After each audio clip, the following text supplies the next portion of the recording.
This week on Property Ladder, I'm in North East London with a woman who's getting carried away on her first property development. It just comes back to why you're doing this project, and if you're doing this project for profit, then I wouldn't bother doing it.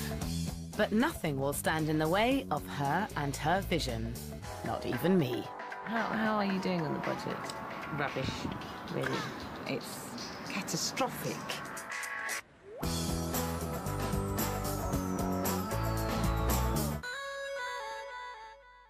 It's a fine line between profit and loss. Underestimate your budget and overestimate your sale price, and you'll never make your development pay. House prices go up and house prices come down. But you can help to protect yourself from market forces if you do your sums carefully. And nowhere is this more important than in and around London. The property market here takes no prisoners. But it is still possible to make good money. And pharmacy assistant Sue Silver thinks she's got what it takes to succeed.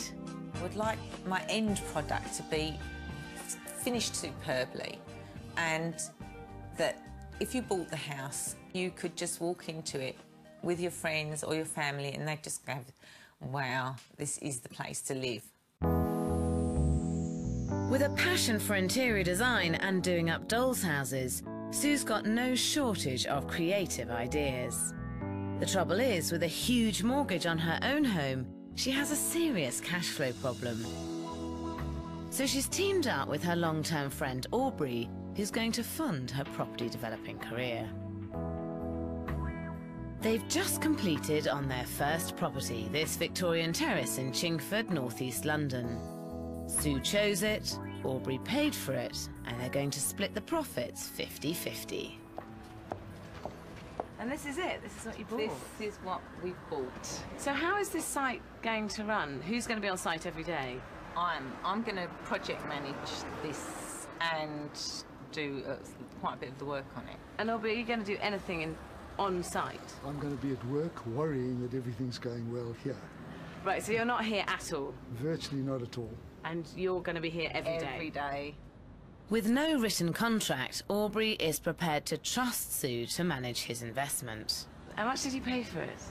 We paid $175,000. And what do you reckon that the cost of this development will be? About $20,000 for everything. And where did you get that figure from? Was that? It was a guesstimate. A guesstimate based on? On nothing. So I'd have thought it would be nearer 35,000, 40,000 to refurbish this sort of house. I hope not.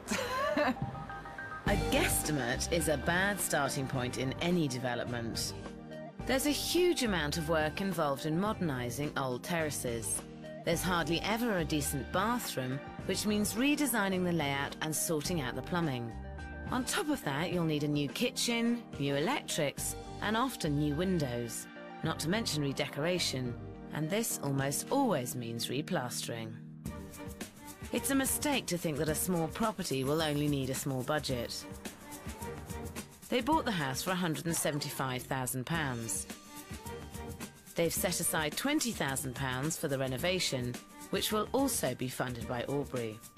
They want to sell the property for £235,000, but this is rather optimistic, since it's £10,000 over the ceiling price for the road. If their budget goes up and their asking price comes down, then the £40,000 profit they hope for could be completely eaten up. They do have a £5,000 contingency fund, but their buying and selling fees are not included in this budget. To come out of this with a profit, Sue needs to keep her plans really simple and focus on the essentials. The layout of the house hasn't been changed for 50 years. Upstairs there are 2 bedrooms and a bathroom. Downstairs there's a traditional layout with a lounge to the front of the property and a dining room to the rear. There's a single-storey extension at the back, housing a small kitchen area and a loo that you have to go outside to get to, and it's the only one in the house. There's a dilapidated lean-to tacked onto the side of the extension. This part of the property needs serious updating. So tell me what the plans are in here. Right, in there is going to be kitchen diner extension. Okay. Okay. This is sort of more, if you're like a professional couple or whatever, you could entertain all your friends while cooking next door, or if you're a family, you could have your kids playing here while you're cooking next door. Sue is thinking about her market, but I think she's forgotten about her budget. She wants to get rid of the lean-to and outside loo, build a new extension for a kitchen breakfast room, and she wants to fit a glass roof over the whole breakfast area.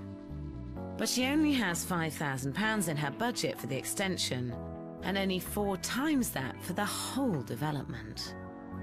All of this for £20,000? I hope so. That's a bit optimistic. I know. Let's hope that the builder sort of tallies up with my... Takes favours. Yeah. In cups of tea. Of course. Of course. I think Sue would be better off to simplify her plans. The lean-to has to be demolished, and if she gets rid of the outside loo, she could then use the existing structure to house a new kitchen. With a set of French doors, she could maximise the access to the fantastic garden. This layout would minimise her spend. Whilst there's no doubt that having a big extension out here would be great for the house, and there's plenty of room to do it, there's 2 issues. One is on £20,000 to refurbish this whole house. I don't think you can afford to do it. And the second issue is the fact that you've got 2 really quite small bedrooms, and there is a danger you'll just make it bottom heavy and it's unnecessary extra reception space with not enough bedrooms. Yeah, it's just that my original vision for the house was this beautiful extension, so that this became a lovely entertaining or family area. It just comes back to why you're doing this project, and if you're doing this project for profit, then I wouldn't bother doing it. Right. Upstairs, the layout will need serious work. There are 2 bedrooms and a bathroom, which is literally that, a room with a bath in it. There's no plumbing for a loo or basin, and not much room for them either. What's more, the only access to this room is through the second bedroom. So there's no loo, no basin, just a bath. Nice bath, though. Yeah, we won't be saving that, Sarah. That is going in a skip, and it's not being re-enamelled, and we're not keeping it. In fact, we're going to sledgehammer it tomorrow to make sure that it doesn't get pop it in the back of my trousers and take it home. To create separate access to the bathroom, Sue is planning on building a corridor through the second bedroom. But the corridor will take up so much space, it means that a nice double bedroom becomes a single. She's also planning to put an ensuite in the master bedroom. See, I would have thought that you'd be better off putting the bathroom here, having a wall here and a wall here, and having this area as the bathroom and having all of this area as a bedroom. If Sue were to move the bathroom to the top of the stairs, she would need less space for a corridor, which means the second bedroom would remain a double. And I don't think an ensuite is necessary in a house this size. But Sue is determined to put one in. 2 bedrooms, 2 bathrooms? Yeah, so it's a glamour house. It is a glamour house. But do you think that the bedrooms are big enough to have... I mean, 2 bedrooms and 2 bathrooms is fantastic for a kind of city flat or a luxury pad, but this is a really sweet little cottage, and would you have thought in a sweet little cottage someone's going to think, oh gosh, we must have 2 bedrooms and 2 bathrooms? No, I don't think they would think that, but I think they might like that. They might like it, but Sue can't afford it. Her budget guesstimates are all underestimates. And Sue's ambitious plans don't stop there. She's hoping her interior decoration will help her break the ceiling price on the road. She wants to design the living room around this 1950s fireplace. And upstairs, she's already started choosing wallpaper. It's kind of foil backed, and then it's got kind of flop front in lavender. So it's silver with the embossed bit is lavender. And that's just going to go on one wall. And the rest of it's going to be, the walls will be plain, a paler lavender. It's the lavender. It's the question mark for me. I mean, I personally wouldn't want a room that's lavender and silver, personally. You'll see. I will show you in time what this You'll win me lavender over. look. I'll win you over with this lavender look. I think Sue's ideas are a little too big for this small house, and far too big for her budget. She's only got £3,000 for the kitchen, the bathroom and the ensuite. And she's only got £5,000 for the glass roof extension. But work is about to start and there's no holding her back. Right. Day one. Family and friends have been roped in to strip out the house and Sue is loving her new job. Oh, yes! That's what I wanted. But it's not long before she gets a wake-up call. 35,000? I'm not building a new house, you know, it's just an extension, a glass roof extension.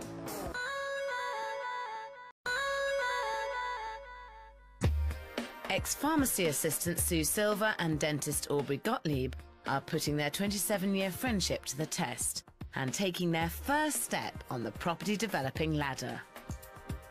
Sue is on site every day as the project manager, while Aubrey is hard at work pulling teeth to pay for it all. And they plan to split the profit 50-50, if there are any profits. Don't say things like the ceiling's coming down!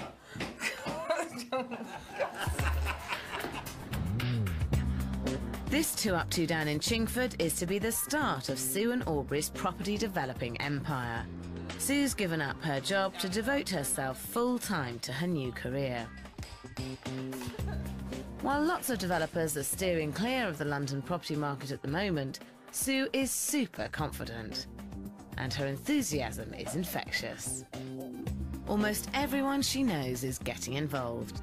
Mum Ruby is doing the garden. Dad Dennis is doing most of the decorating.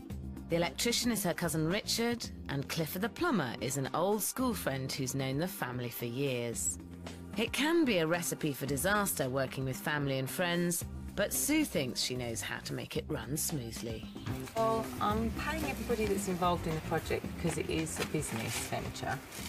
And I don't think it's fair if I'm going to do more than one house to just call on people out of the goodness of their heart. Although they would do it, I just don't think it's fair because there is another house to go and maybe another house after that, and that just wouldn't be fine. That isn't to say that I haven't stolen some of Mum's plants out of her garden. I call those freebies. Paying everybody is a good idea, but only if you've got the money in the first place. And Sue's budget is very optimistic.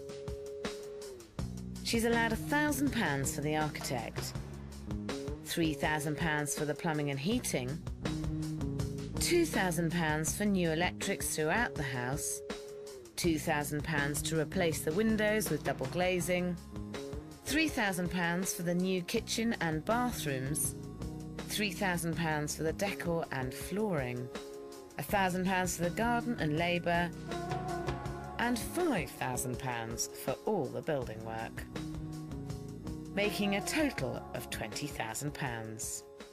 But trying to find a builder to take on this job for £5,000 is proving a bit of a challenge. 35,000? I'm not building a new house, you know, it's just an extension, a glass roof extension. At £35,000, this quote for the extension is 7 times more than she'd guesstimated. It's a massive blow for Sue. It was difficult because I had this vision of what I wanted the place to be like, and the budget thing had thrown me so much that I couldn't even think in design terms of what else to do. I really thought, I'm going to give up before I start. And it's not like me, but I really thought I'd made the hugest blunder. It's 2 weeks in, and I think it's time for Sue to forget about her glamour house and start thinking like a businesswoman. Her profit margin is dangerously tight. Not only is her £20,000 budget going to go up, but in the current property market, her £235,000 hoped-for sale price may end up coming down. And here's one. It's a 2-bed, newly modernised house, and that's not a very good price. No, that's my road that I live in, so that's a bit worrying. Really, if that's going by the state of things, I might as well give up now and go back to what I doing before. Is that worrying then? Yeah, it's very worrying. Sue is right to be worried. A comparative property that doesn't need work is on the market at $195,000. And how do you think the market is going at the moment? It's quite static at the moment, definitely. There does seem to be a few less buyers on the market. In this kind of market, there simply isn't the scope to go over budget on a development and then hope you'll make the money back when you sell.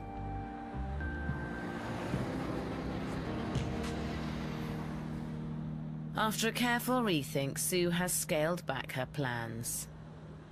Now I'm not going to build the glass extension at the back, so I'm going to refurbish this space into a kitchen.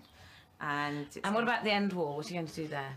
The end there is going to be a double window there, with the sink will go underneath there.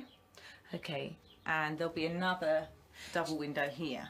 Do you not think it'd be better there to have very thin double doors? Because then from inside the main part of the house, you'd see right the way out down the garden, which would be very dramatic. But being so limited with the amount of units, etc., I thought if I take up that space with doors, it's leaving not much in the way of You don't actually lose that much space, because if you go along the end and down both sides, you lose the corners of both. Now, there are quite clever units that use up the corners, but you don't actually lose that much space in terms of where you can put a washing machine or a fridge or an oven. It's easier actually to have a straight run.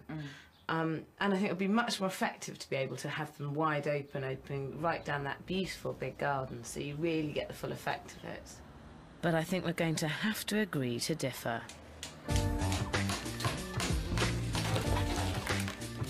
Let the light in. The good news is that within days, Sue's found some builders, Kevin and his son Paul. The bad news is that their quote for the scaled-back plans came in at £11,000, which is still £6,000 more than Sue has in her budget. But she is relieved to see some progress on site, regardless of the cost. I'm loving this.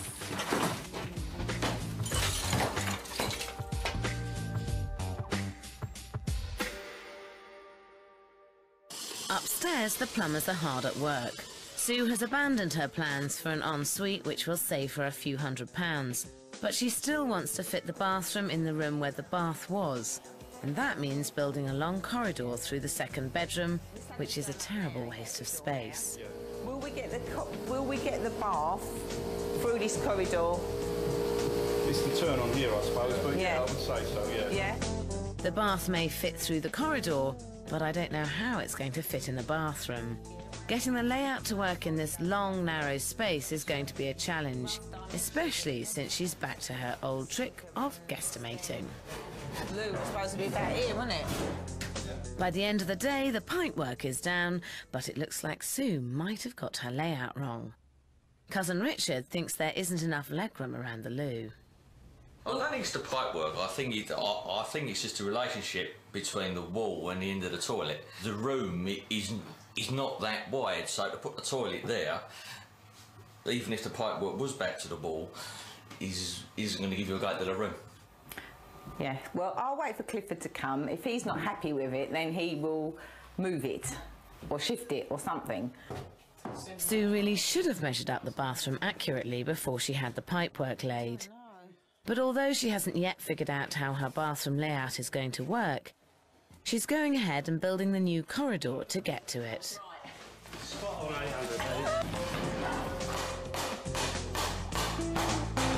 Kevin, that's marvellous. And when Kevin gets going, the stud wall goes up within hours.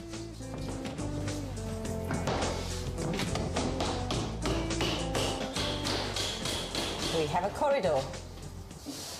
See, that's class. My Kevin is definitely class. Kevin may be class, but 4 weeks into the project, Sue has just devalued this house. Instead of 2 double bedrooms, it's now 1 double and 1 single with an awkward-shaped bathroom. In the current property market, an awkward bathroom could stop your house from selling. So if you have a small space, you should plan your layout very carefully. Always start with the bath As the biggest part of the suite is hardest to place. Try to utilise dead space behind the door and underneath windows, which wouldn't be any good for the loo or basin. Remember to keep your taps within easy reach. Wall-mounted taps in the middle of the bath can be a good option. A separate shower can add value, but not if it makes the bathroom feel cluttered. And I would never recommend fitting a shower instead of a bath in a family bathroom. Fitting a shower over the bath is an acceptable compromise with limited space. When it comes to the loo, try to avoid putting it just inside the door. It's not the most welcoming sight. Wall-hung pans will give you a sense of extra floor space. When measuring up, remember it's not enough simply for the suite to fit. You need to allow elbow room for the basin and legroom around the loo. So you end up with quite a long, thin room, really, here. Yes, I have. And before you order the bathroom suite, I think you have to do quite a lot of planning with this, because it's actually quite an awkward space. Really what you need to do is sit down and draw this room on graph paper with a scale rule and work out different options. But sometimes it's quite difficult to visualise that in real life. So another solution, if you do find it difficult to read a plan, is to cut out newspaper to the right size, and then you can move it around the room. In fact, why don't we just do that? Let's go and get some.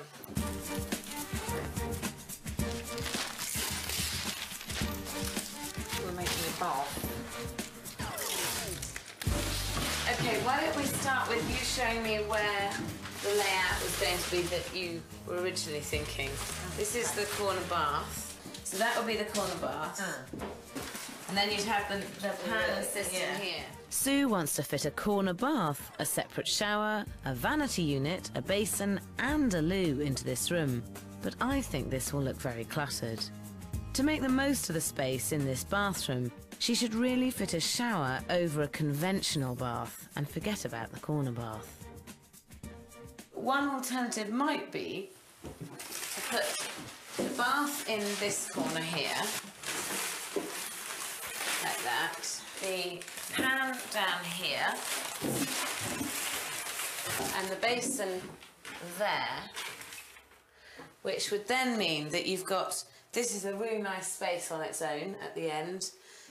The bath would be in the corner here, and it means that you would then have the shower space behind it. Do you know, this would actually work, this would actually be a much better layout, because you've got a much greater sense of space in the bathroom this way around. Except I'm not convinced about just walking through a door and seeing a bath panel, side But panel. it's better than walking down the corridor and seeing a pan system, isn't it? I don't know if it doesn't... I don't know, maybe I'm visually impaired. Sue has a vision of how she wants her bathroom to look, and she's determined to see it through. There are quite a lot of corner baths, aren't there? So you could have a 1500 by 1000 then. So you could actually have this far. Oh, right, okay. I'll do it for 1600. Yes, And that's everything done and finished. that's done. So I'm only £100 over my budget, guys. And I've got everything. So that's really cool. Sue might be just £100 over her bathroom budget, but it's a different story in the rest of the development.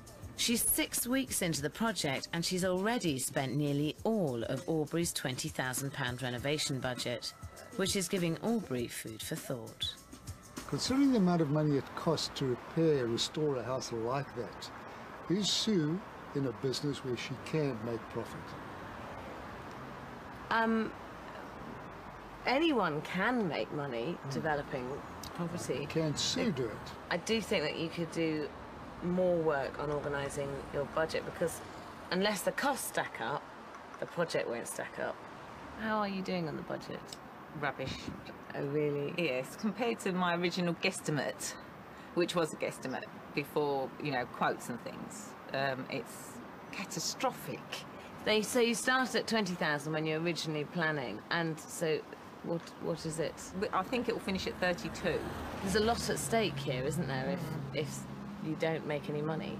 Yeah, for me there is. It's really important. I've given up my job to do this, and it's the first time I've had in my life an opportunity to do what I really want to do, and this is what I really want to do. And what happens if you don't make any money on it? I think we'll do in the next one and hope we make money on that. There's one other thing that I think I should mention, that we've put an offer in and hasn't it accepted on another house next door but one. Crikey, you're ready. Is that perhaps running before you can walk? Sue and Aubrey are only 6 weeks into development number 1, and they've already bought development number 2. This is putting a lot of extra pressure on Sue. It's just an unnecessary problem. There is no problem.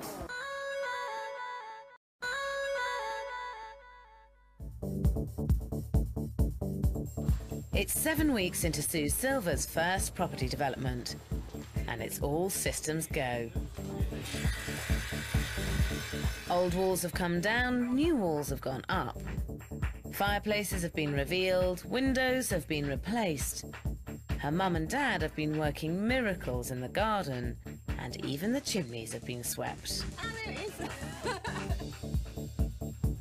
But all of this has come at a price. Sue is a massive £12,000 over budget, with no hope of reining it back in.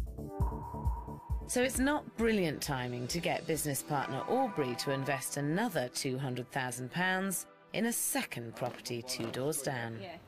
So he said, "Oh, do you think we're going to make money on it?" I said, "Well, who knows? We haven't made money on the last one yet." Sue is already spending budget number 2 by taking on an architect. So what we're doing is taking a bit of a chance, because I'll be laying out the fees for an architect to put the plans in and the building regs and everything. But it's worth that chance because we could start virtually straight away. So what we'll do is, as soon as I get that first stuff from the solicitors, we'll get in there and start the drawings on that one. He's really excited. We can do another project together. So I'm really lucky. Everybody wants to work with me again. Maybe I haven't thrown a hissy fit yet. That'll change everybody's mind, right? Back at house number 1, the hissy fit might be closer than they all think. The bathroom layout is beginning to really test her patience. It's just an unnecessary problem. There is no problem. If you just take 5 minutes to think about it, it's quite simple.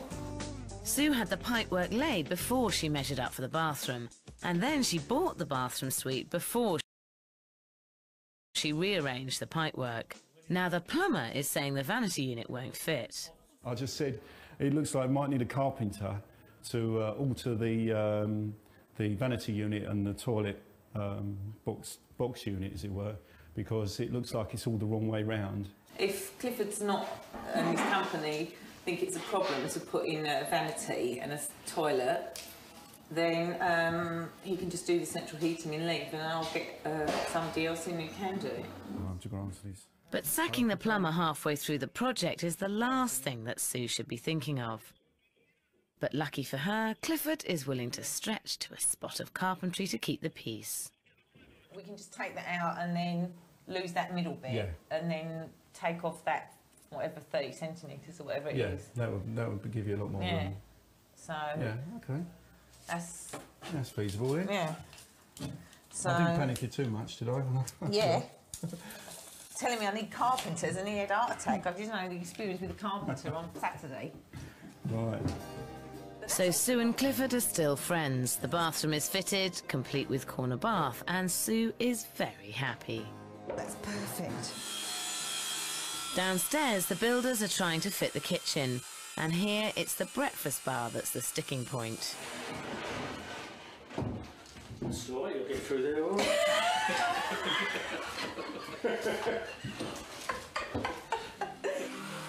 It needs a good eye to integrate a breakfast bar into this kitchen diner.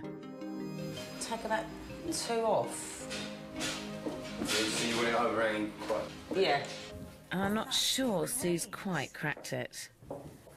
The breakfast bar looks great, but I'm just wondering if it might be possible to take it down slightly. Is it more obtrusive than you're expecting it to be? No, it's exactly what I wanted, because I wanted to be able to have not just a stool, kind of, this is a breakfast bar.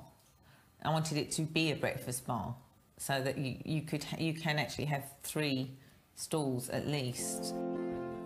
Although a breakfast bar will appeal to Sue's market, It has made the kitchen feel quite closed in, and it doesn't help that she's fitted 2 really small windows instead of double doors, so there's no sight line through the house. I think Sue should try to open this kitchen up a bit. If you curved the edge of this just slightly and softened it, it would have a tendency to, as you come through the door, to lead you further into the kitchen, because it's quite angular and it's quite a big lump of black at the moment. How do you feel about that? I'm trying to keep everything coordinated in the design. There's a lot of squares here, the windows, the wine rack, the fireplace that's being made. It is a square fireplace, but you've got the curve of the insert there, which would be repeating with the square of the hole and the curve of the worktop. I think, yeah, no, it could work, but it depends on what your overall idea is. Something tells me this breakfast bar isn't going to change.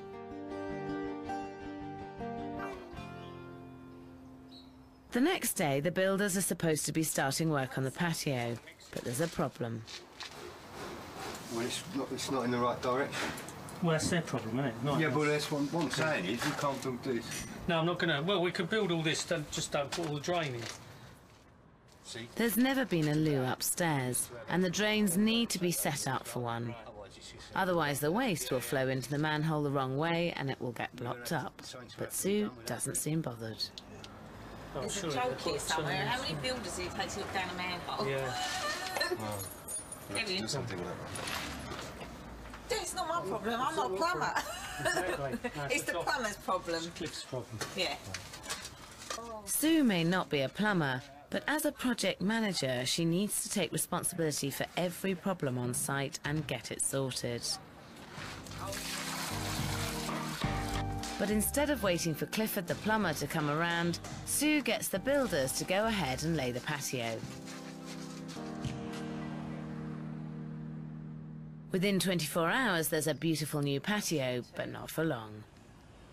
Sue gets news from Clifford she doesn't want to hear. The patio will have to come up to sort the drains, and Clifford says it's not part of the job he quoted for.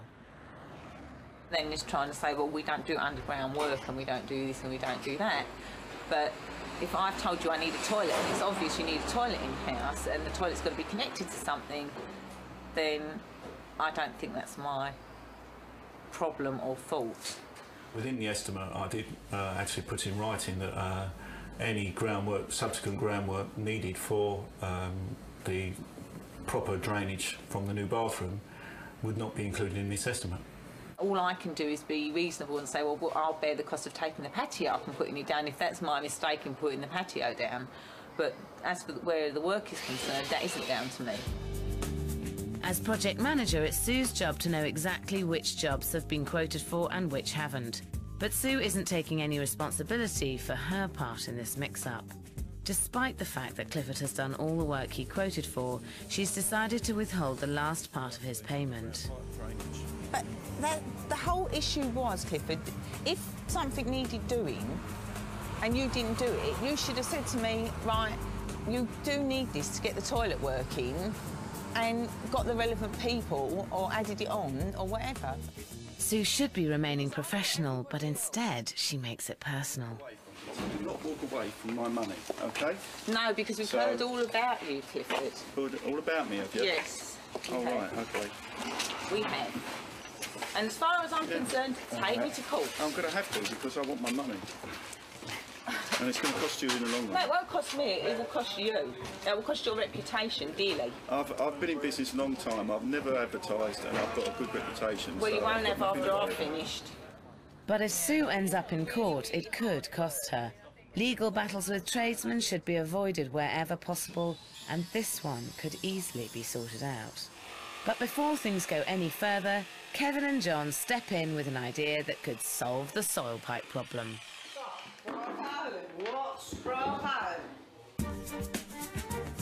A little bit of fancy pipe work means the drains can be sorted out without the patio coming up.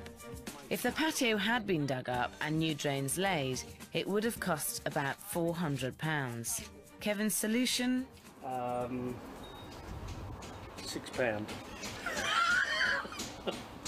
+2 hours labour. 2 solid hours.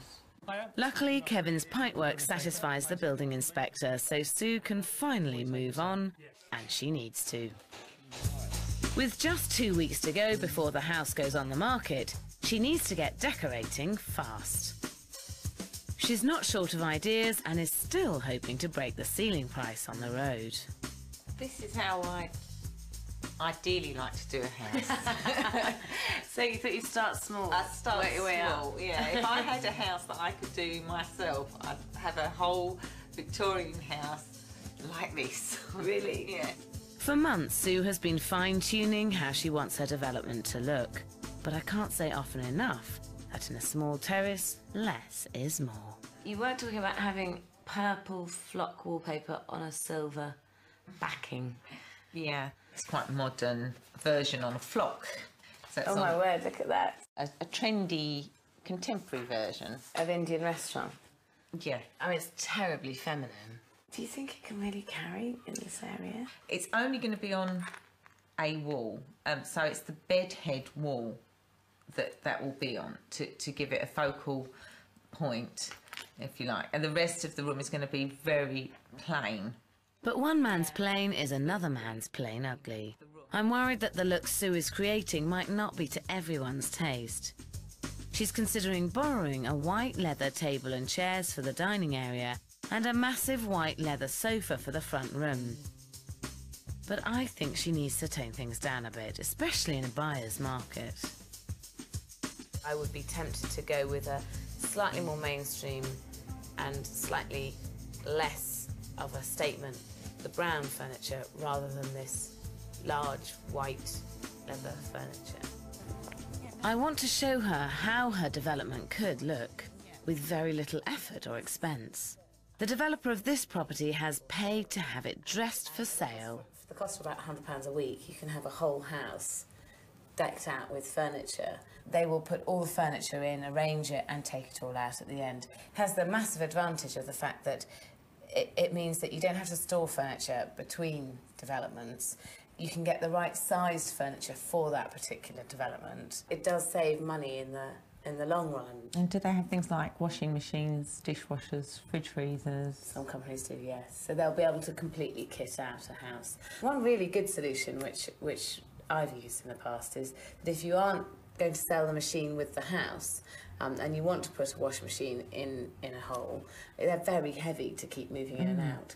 Whereas a tumble dryer is incredibly light to move. Yes. And actually they look the same. As long as you've got the plumbing for the washing machine behind there, you can stick a tumble dryer in just to look at, which is nice and light to move in and out, whereas so you don't break the back. That's a terrific idea, actually. Take time to plan things carefully when you're dressing a development for sale. Define each room or zone with one simple function, like sitting, eating, or sleeping. Make sure the dining table is in the centre of the dining space and not pushed up against the wall. Make up beds and dress with coordinated throws and cushions. Keep colours neutral and accessorise carefully to add contrast. However, you can lead a horse to water, but you can't make it drink. Sue is determined to decorate and dress the property herself. Time's running out. Friends and family have been roped in to help. Don't go on the whites, Mum. Stay in the middle. The carpets are going down, the wallpaper's up. The wooden floors are in. The question is, in a buyer's market, will the buyers buy? Yeah, well, it's quite small though, isn't it? But for a second bedroom. Box room.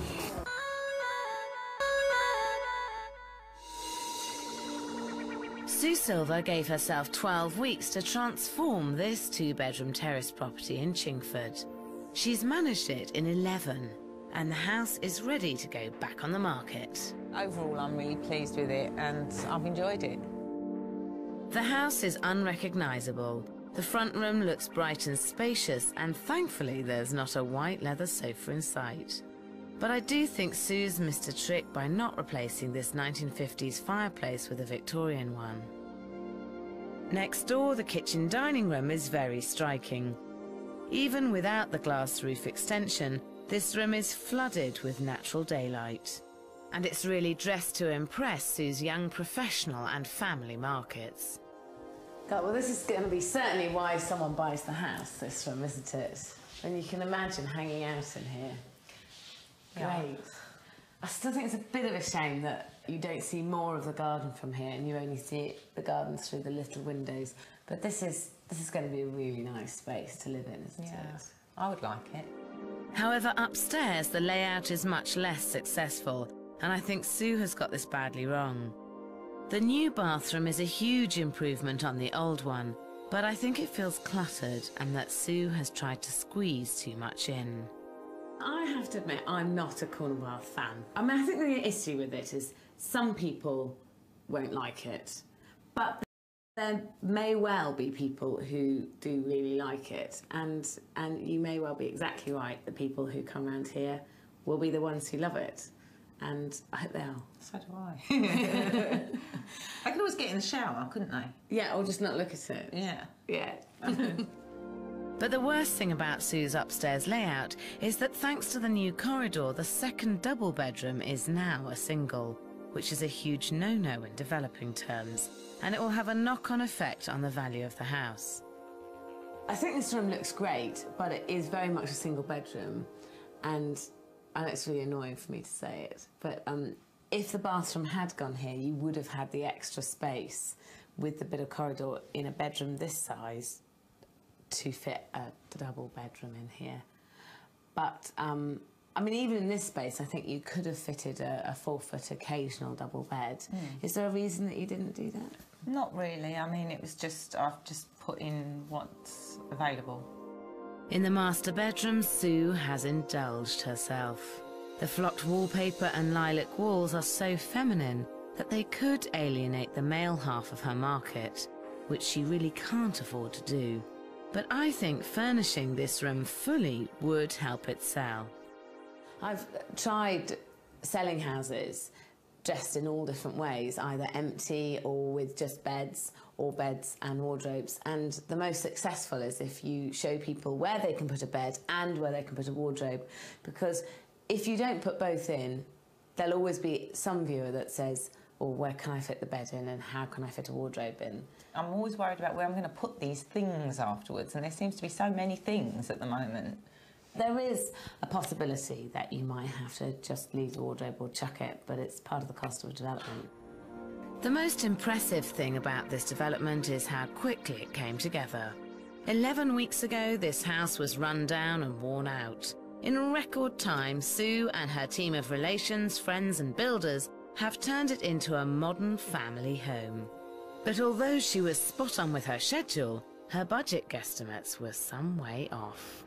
Your initial budget on this project was £20,000, and I just don't see how a project like this could ever cost less than £40,000. And you did actually end up spending around £36,000, which, including fees, is at £43,000. So I don't think that's because you overspent. No. I just think that I was unrealistic. Yeah. It's no good guesstimating a budget. No, no, no. It really Unless isn't. you know. Yeah. Sue's original budget was £20,000, not including fees. She set aside £5,000 for all the building work. And even after scaling back her plans, this cost her £14,580. The plumbing and electrics shot up from £5,000 to £8,000. She had £3,000 for the kitchen and bathroom, but by dropping the ensuite, she managed to bring this down to £2,700.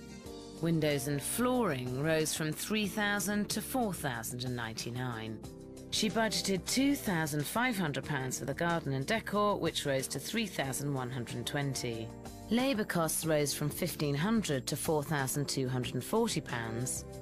She didn't have anything in her budget for borrowing costs and fees, which came to £6,360. This makes a total of just over £43,000, which means her original budget has more than doubled. She's still hoping to market the house at £235,000. Let's hope the estate agents think her glamour house has got what it takes. Oh, this is nice. This is nice, yeah. First impressions, excellent. Excellent. Easy to manage garden.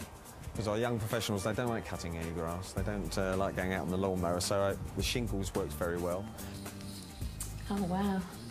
Nice, lovely room. It actually reminds me of my mum and dad's house, I'm afraid. They're approaching 80. I hate it. It is a small room. It is a small room. By no means is it a double bedroom. This fireplace, it's a bit dead to me, and I think people will look at it as a bit of an eyesore. I would say the maximum that you could get out of this, especially in this market, would be around about the 220,000 mark. I would suggest a marketing price of 225. I would put this property on the market at 227,500. It looks like Sue isn't going to get what she hoped for the house. We have had 3 estate agents in to value the property, and they have come in at 220, 225 and 227.5. Do you think that those are low valuations? I do. Do you? Yeah. I mean, the average of those would be 224,000, which would give you around a £6,000 profit between you and Aubrey, which would be £3,000 each, which obviously is a bit lower than you were aiming for on this. Yeah, but that would even be all right. At least we wouldn't have lost anything on the first project. Sue and Aubrey bought the property for £175,000. They've spent £43,000 doing it up, including fees. If they get the middle valuation of £224,000, they will have made £6,000 profit. But Sue can always hope that somebody will be prepared to pay more. Look at the lights again, look. It's really nice, isn't it? It's all open. Yeah, the open plan part's nice, isn't it? Well, I like the colour, I'm not entirely sure of the design. Just not flock, is it? No. Well, I don't know. It could be. The worst thing is wardrobes will kill it. It's perfect without, isn't it? Oh, yeah. Well, it's quite small, though, isn't it? But for a second bedroom... Box room. It's the size again, isn't it? I mean, it's done lovely, but it's just... I suppose they've done the best they can with the size. Beautiful shower unit. Oh. Corner bath, your dream. None of the initial viewers put in an offer, but Sue put the house on the market at £229,995, which would give her and Aubrey just under £12,000 profit. Only a 5.5% return on their investment, and that's if they manage to sell it at that figure. My only piece of advice would be that before you spend more of Aubrey's money, I think you need to make sure that you pay the right price to make sure there is a profit margin there. Absolutely, the only way to go. Well, we're now able to do that. So we look forward to telling you our success in the future, God willing. Good, I look forward to catching up. After 5 long months of no offers, Sue and Aubrey decided to cut their losses and sell to Sue's son for £218,000, which makes them no profit at all. Selling a house at cost is clearly not the way to make a living as a property developer, but at least it frees up their capital so they can get on with their next development. Sue does have the potential to be a good developer, But she'll only be able to make money if she can find properties with enough of a profit margin, which in the current climate is becoming the biggest challenge of all.